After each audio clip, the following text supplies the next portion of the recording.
Hello everyone! Good morning po at welcome po ulit sa ating morning family devotion.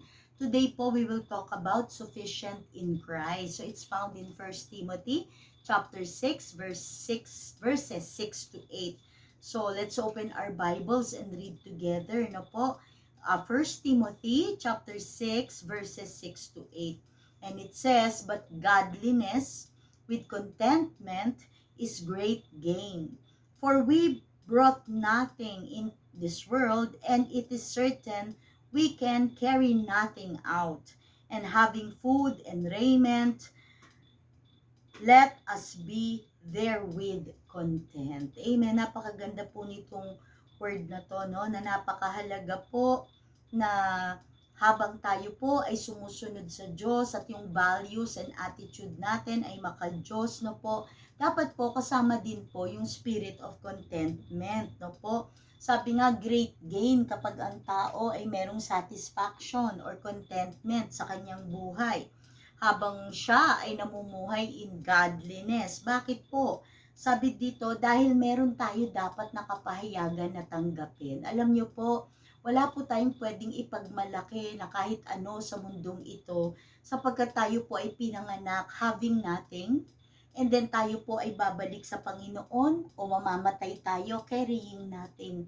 Napakahalaga po na yan ay lagi nasa ating kaisipan sapagkat kung minsan po yung ating galing, yung ating talino, yung ating kakayanan, o ating mga kayamanan na meron tayo, ay nagdadala ng arrogance and pride sa atin na parang wala itong katapusan o parang hindi ito hahantong sa ending, no po. I'm telling you, every one of us will have our own ending, our own death, physical death, na wala pong kahit ano tayong madadala in from this temporal world. This world ay may ending din po. Kaya napakahalaga na meron po tayong understanding kung para saan talaga ang ating mga pinagpapagalan, kung ito ba ay para kanino at para ano, no po. Napakahalaga po na meron tayong kapahayagan tungkol dyan. Dahil alam nyo po, pinagpapala tayo ng Diyos sa mundong ito para hindi po tayo maging mayabang o magmalaki, kung hindi, lalo po tayong mag-humble. The more that God is blessing us, the more na makita natin that we should humble. Dahil may purpose po ang Diyos bakit niya pinagpapala ang tao, and that purpose is to overflow to other people.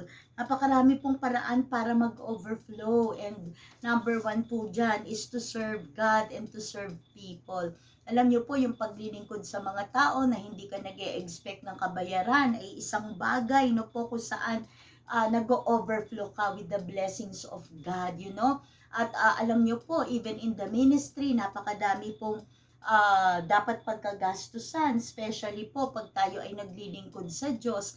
Kaya kung tayo po ay may kaisipan na wala naman akong dadalahin when I die, then naando po yung spirit of generosity rather than covetousness. Yung spirit of giving, no? Hindi ka natatakot mawalan, hindi ka natatakot na kahit dumating ka sa point of wala. Kasi alam mo, your God is your provider. Your God is the one who's making situations para ma-bless ka. It is God who makes a way for you, you know, para mapunan ang lahat ng pangangailangan mo. Kaya nga po kapag tayo ay nagpa-practice ng godliness na may kasamang contentment and understanding na lahat ng bagay belongs to God, alam nyo po, hindi natin magiging problema na po yung pagwo-worry. Kasi makakatanggap ka talaga ng peace if you trust God. Sabi nga, having food and raiment, let us be there with content. Totoo naman nitong nagkaroon ng COVID-19, ano ba mahalaga lang ng COVID-19 na nakakulong tayo lahat? Di ba po, mahalaga lang protection ni God, provision ni God, na may kinakain ka at may dinadamit ka. That's it. Tapos, nababayaran mo ang mga bills mo. Doon ko nga na-realize, yes, it is possible to live a very simple life, no? Depending fully to God. Kasi yung pong experience namin, we dependent kami po fully to God. And we saw the hand of God. We saw the miracle of God. Basta mahalaga lang. Sabi ko nga, ang mahalaga lang, huwag kang mag-inarte. Amen, Dad? Yung word na, and my God shall supply all my needs. according to His riches and glory. It speak about the sufficiency of the Lord Jesus Christ, Amen. para sa atin. Alam ng Diyos kung ano naman ang kailangan natin sa buhay. But when we are talking about contentment, it has something to do about being thankful. Kasi ang taong kontento, nagpapasalamat yan eh.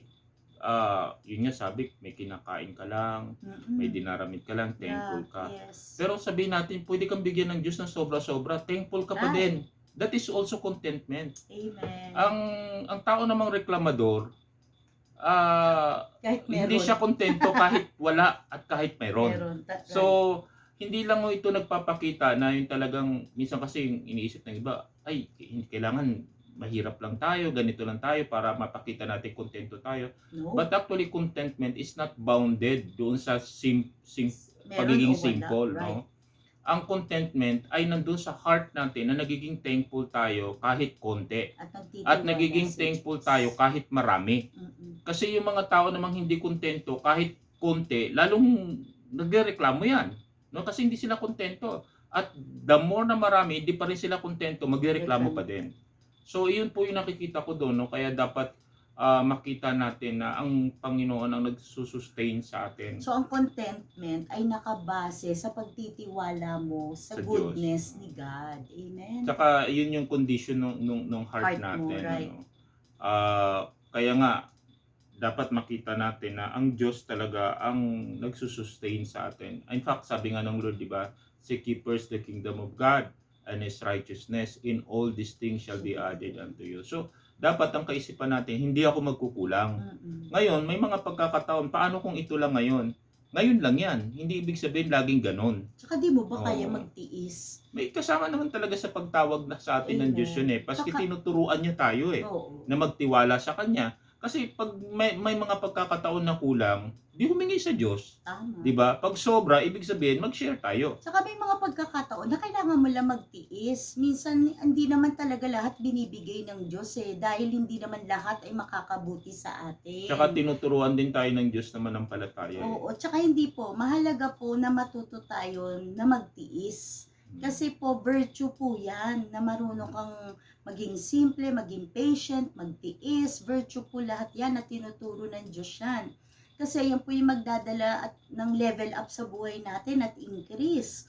Kasi alam mo kung paano mawalan at alam mo rin kung paano sobra-sobra. At sa both situation, walang nababago sa puso mo sa pagtitiwala sa Diyos. Whether you have or you lack, you still fully trust God, no po? At you still have joy.